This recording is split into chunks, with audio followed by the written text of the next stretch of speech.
नमस्ते, हाय, हेलो, कैसे हैं आप सब। चलिए कहानी शुरू करते हैं। जहाँ विकी अपने पिता के साथ बिस्तर में लेटा होता है और उसके पिता उन शब्दों का मतलब पूछ रहे होते हैं, तभी विकी अपने पिता से अपने जन्म के बारे में बात करने लगता है। वो कहता है कि माँ ने कितना सहा था और माँ को कैसा लगता था।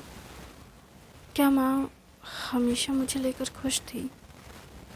वो अपने जन्म, अपने बचपन और अपने खूबसूरत लम्हों में के बारे में पूछ रहा होता है जिसे वो याद नहीं, और उसके पिता उसे सारी बातें बता रहे होते हैं। पूरी रात वो इस सब के बारे में बात कर रहे होते हैं और वो बहुत खुश थे और अपने बेटे को गले लगाकर सो जाते हैं। सुबह हो जाती है। सुबह उसके पिता सबसे पहले जागते हैं और वो अपने बेटे के कंधे पे हाथ रखे हुए थे और ये देखकर वो बहुत खुश होते हैं कि मेरा बेटा कितना बड़ा हो गया है, और अपने बेटे के कंधे को थपथपाते हुए उसे कहते हैं सुबह हो गई, जाग जाओ। उसके बेटा विकी आंखें खोलते हुए कहता है गुड मॉर्निंग पापा। Good morning.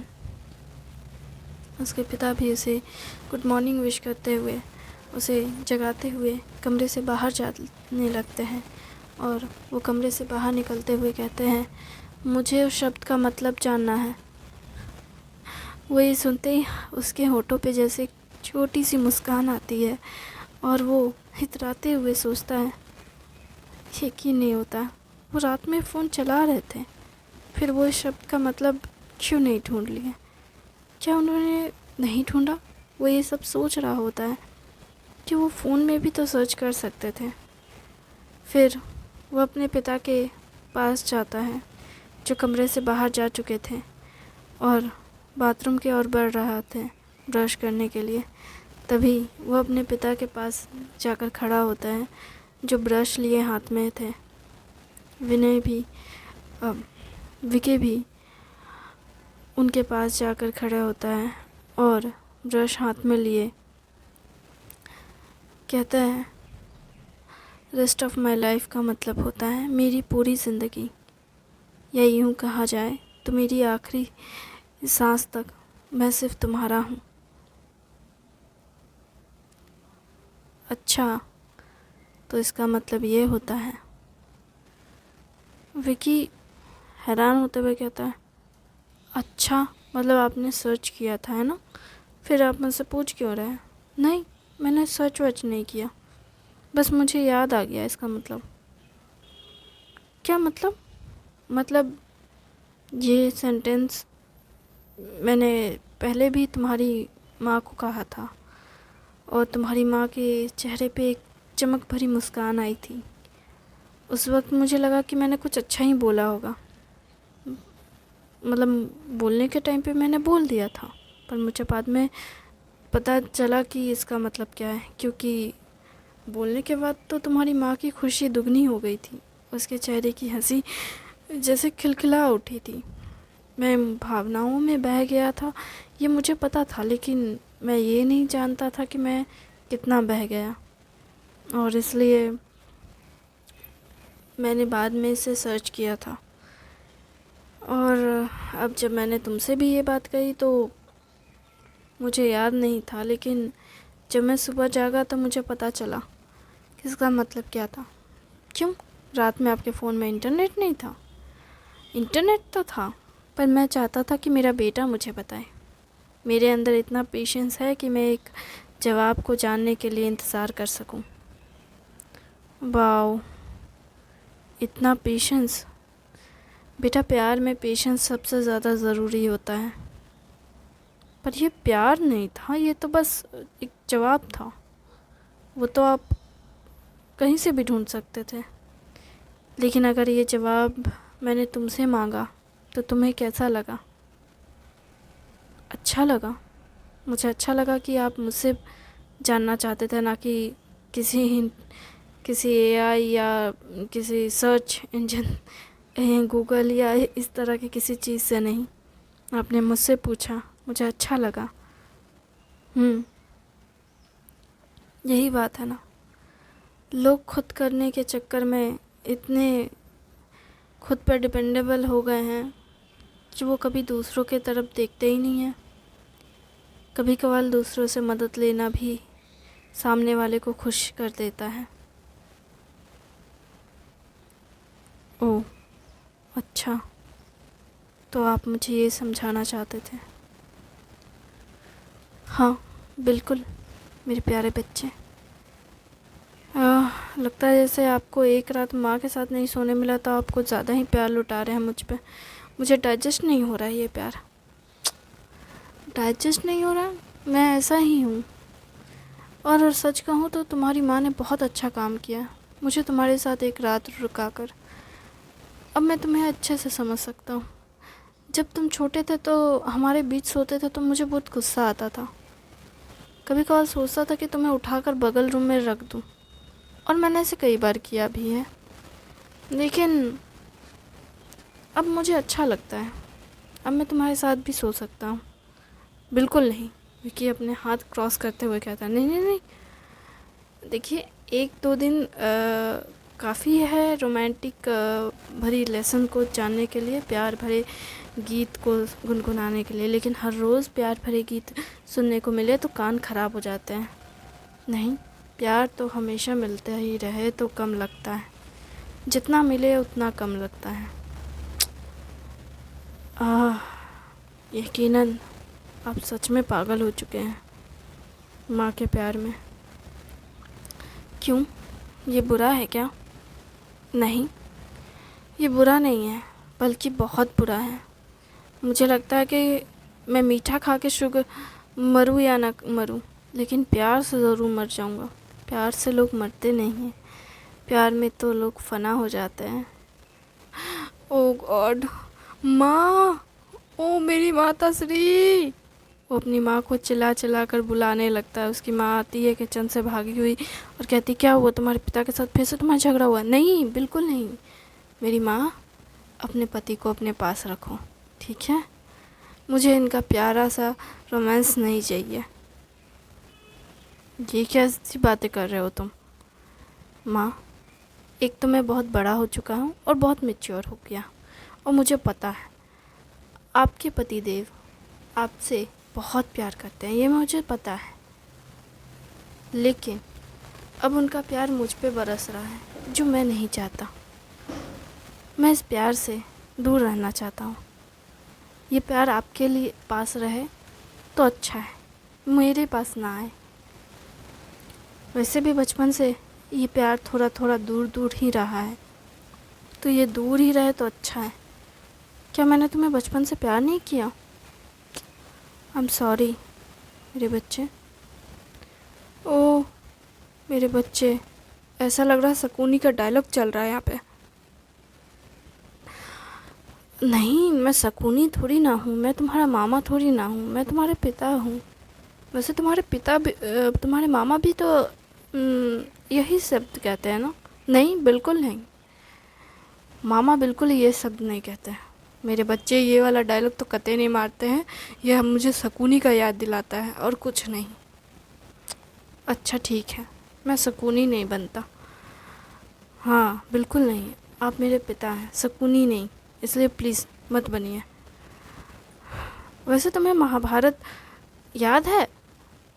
हाँ याद है बाकायदा मुझे महाभारत। बचपन में टीवी पे आता था, डीडी नेशनल पे, महाभारत। ओह, पुराना वर्जन? देखिए, पुराना वर्जन हो या नया वर्जन हो। एक सेकंड, नया वर्जन भी आया है? हाँ आया तो है, और तुम्हारी माँ बहुत देखती थी उस टाइम पे महाभारत। देखिए पापा, मुझे इससे फ़र्क नहीं पड़ता महाभारत कितने टाइप के निकले। इस दुनिया में बहुत सारे शोज़ बहुत तरह के निकले हैं। महाभारत हो गए, रामायण हो गया, इतने टाइप के निकले हैं कि कुछ बोलने के नहीं, और मुझे इससे फ़र्क नहीं पड़ता। पर मैंने जितना महाभारत देखना था उसे देखकर मुझे इतना ही समझ आया कि उसके कुछ डायलॉग बहुत फेमस रहे हैं। वो है स्पेशली उस शकुनों का, मतलब वो शकुनी जो था वो हमेशा बोलता था ना उसको, धृतराष्ट्र का बेटा को, मेरे बच्चे। ओ गॉड, वो डायलॉग यकीन मानिए मुझे वो डायलॉग आज भी याद है। अच्छा, तुम्हें वो डायलॉग याद है? पूरा महाभारत याद है? हाँ, बताओ महाभारत का बेसिक लाइन। महाभारत की बेसिक? महाभारत की बेसिक फैमिली ड्रामा है, और क्या। अच्छा, सीखने जैसा क्या है उसमें? देखिए पापा, उसमें सीखने वाली बहुत सारी चीज़ें हैं। हर एक कैरेक्टर से आप कुछ ना कुछ सीख सकते हैं। एक पिता का अंधा प्यार, जितना प्यार जो कि नहीं होना चाहिए, एक राजा होते हुए भी अपने बेटे के मुंह में पागल हो जाना, एक आदमी का ब्लाइंडली किसी चीज़ के प्रति अंधा भक्त होना, गलत सही की परवाह ना करना, एक इंसान जो सब कुछ देखता है लेकिन फिर भी अनदेखा करता है, एक ऐसे लोग, एक ऐसा रिश्ता जिसमें किसी को प्यार का एहसास तक नहीं है, बस रिश्ता है। ऐसे रिश्ते जिनका कोई मतलब नहीं था, पर उन्हें बस कुछ वादों के लिए निभाया गया। और भी बहुत कुछ है महाभारत में। महाभारत को अगर समझा जाए तो वो इतना डीप है, लेसन है, कि उसे जितना देखोगे, सुनोगे, जानोगे, पढ़ोगे, वो उतना गहराई से आपको बताएगा कि ज़िंदगी क्या है। ज़िंदगी का सबसे खूबसूरत लेसन दिखाने वाला अगर कोई शो था तो मेरे हिसाब से महाभारत था। अच्छा, और भगवान श्री कृष्ण के गीता का ज्ञान, वो तो ज़िंदगी के ऊपर है, और क्या। अच्छा, तो तुमने किताब पढ़ी है? अभी तक मुझे ज़रूरत तो नहीं पड़ी है। ज़रूरत नहीं पड़ी है? तुम्हें ज़रूरत है बाकायदा मेरे बच्चे। फिर से? नहीं पापा, प्लीज़ मुझसे ये सेंटेंस ना कहें। अच्छा ठीक है, पर मेरे प्यारे, छोड़ो, ये सब नहीं कहता मैं। तो बेटा, तुम्हें गीता पढ़नी चाहिए, जस्ट बिकॉज़ कि तुम्हारे अंदर अकेले रहने की फीलिंग ज़्यादा है। तो अकेले रहने में क्या बुराई है? भगवान श्री कृष्ण ने भी नहीं कहा, कभी नहीं कहा कि आप अकेले रहो। उन्होंने कहा समझदारी के साथ रहो। ऐसा कहाँ कहा गया था? तुम पढ़ो तो तुम्हें उन सारे शब्दों का मतलब समझ आएगा। जब तक हम आते नहीं हैं लौट के, तब तक तुम किताब पढ़ो। वैसे भी तुमने बहुत किताबें पढ़ी है ना, थोड़ा गीता का ज्ञान भी ले लो। मुझे इसकी ज़रूरत तो नहीं है। ज़रूरत किसे होती है? जिसे होती है उसे थोड़ी ना पता होता है। तुम बस पढ़ो, ज़रूरत हो या ना हो। ठीक है, मैं आपकी बात को मानूंगा और मैं किताब पढ़ूंगा। लेकिन एक सेकंड, आपने कहा कि आप जाने वाले हैं।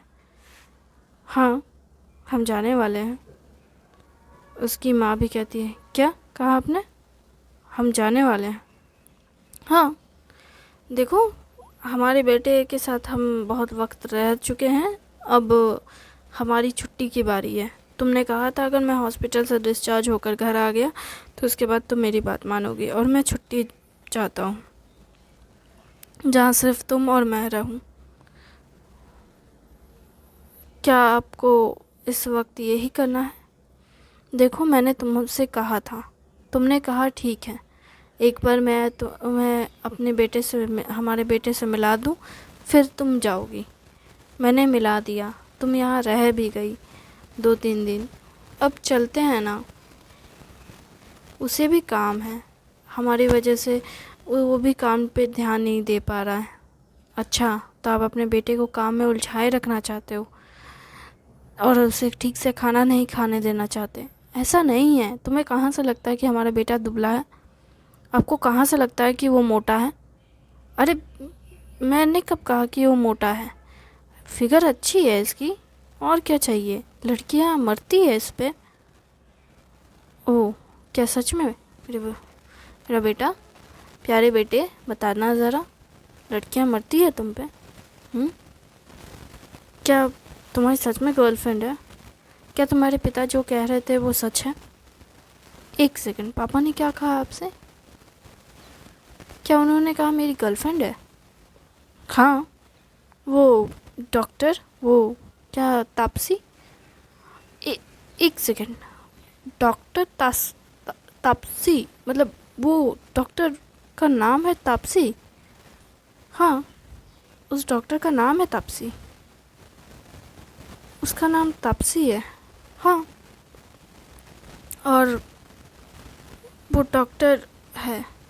हाँ, और आपको लगता है वो मेरी गर्लफ्रेंड है? हाँ। अ, आपको ऐसा क्यों लगता है? क्योंकि तुमने तापसी का नाम लिया था ना एक बार। ओ, क्या मैं तापसी का नाम लिया था? पर मैं किसी तापसी को नहीं जानता। अरे मैंने कब तापसी का नाम लिया था? मतलब आपको ऐसा क्यों लगता है कि मेरी कोई गर्लफ्रेंड है और उसका नाम तापसी है? और आपको ऐसा क्यों लगता है कि वो बकवास लड़की, वो हिटलर डॉक्टरनी, वो मेरी गर्लफ्रेंड है? तुम ऐसा कैसे कह सकते हो उस डॉक्टर के बारे में? पापा, आप उसको जानते नहीं हो, वो कितनी डरावनी है। क्या? डरावनी? हाँ, वो बहुत डरावनी है। आह, पहले दिन जब मैं उससे मिला था, उसी दिन मेरा उससे झगड़ा हो गया था। एक तो अंधी जैसे खुद चल रही थी, ऊपर से मुझे कह रही थी कि मैं बदतमीज़ हूँ। और उसका नाम तापसी है, अच्छी बात है, पर मैं उसे नहीं जानता, ठीक है? और उसकी और मेरी ना कोई ख़ास अच्छी दोस्ती नहीं है। अरे प्यार की शुरुआत झगड़े से ही होती है। हमारी भी तो शुरुआत थोड़ी बहुत झगड़ों से ही हुई थी। अच्छा, तो आपको लगता है कि मेरी भी शुरुआत झगड़े से ही होगी? देखिए, ये गलतफहमी है, और ना आपको ये सोचना नहीं चाहिए, क्योंकि मुझे उससे कोई प्यार व्यार नहीं है और हो भी नहीं सकता, क्योंकि मैं उससे सिर्फ एक ही बार मिला हूँ और पापा के साथ एक बार मिला हूँ, 2 बार बस। इसके अलावा मैं उससे दोबारा कभी नहीं मिलने वाला। उसके और मेरे रास्ते बिल्कुल अलग अलग हैं और मैं कभी उससे दोबारा नहीं टकराना चाहता, क्योंकि उस जैसी लड़की के साथ बात करना तो छोड़ो, मैं दोस्ती भी ना करूं। और रिलेशनशिप्स, वो तो कतई नहीं हो सकती। वैसे तुमने गलत सेंटेंस नहीं कहा, और जो भी है, आपको समझ आ गया ना कि उसे मैं फूटी आँख भी ना पसंद करूं? अच्छा ठीक है, मैं समझ गया। तो फिर वो तापसी कौन है जिसका नाम तुम ले रहे थे? मैंने कब लिया? किसका नाम लिया? तुमने नाम लिया था, मुझे याद है। जब जब हम काम की जगह पे थे, उस टाइम पे तुमने एक तापसी का नाम लिया था, जब तुमने कहा कि तुम, मुझे शायद से याद है। पापा, अगर मैंने ऐसी कोई लड़की का नाम भी लिया है ना, तो भी इससे फ़र्क नहीं पड़ता कि मेरी गर्लफ्रेंड है, क्योंकि गर्लफ्रेंड अगर मेरी होगी ना, तो यकीनन मैं आपको बता देता हूँ, मैं ख़ुद आपको उस लड़की से मिलाऊंगा। क्योंकि अगर मेरी कोई गर्लफ्रेंड हुई तो मैं आपको उससे इसलिए मिलाऊंगा क्योंकि आप मेरे माता पिता हैं।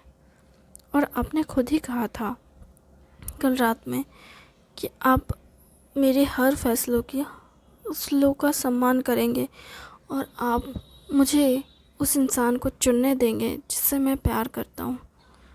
तो अगर मैं उस इंसान को चुनने का अधिकार रखता हूँ जिसे मैं प्यार करता हूँ, तो फिर मैं उसे छुपाऊँगा क्यों? वो भी अपने ही माता पिता से। मैं बिल्कुल नहीं छुपाऊँगा, बल्कि मैं खुल के बताऊँगा आपको कि ये मेरी गर्लफ्रेंड है, उसके साथ मुझे डेट पे जाना है, मुझे घूमना फिरना है, मुझे ये करना है, मुझे वो करना है। मैं आपको सब चीज़ बताऊँगा।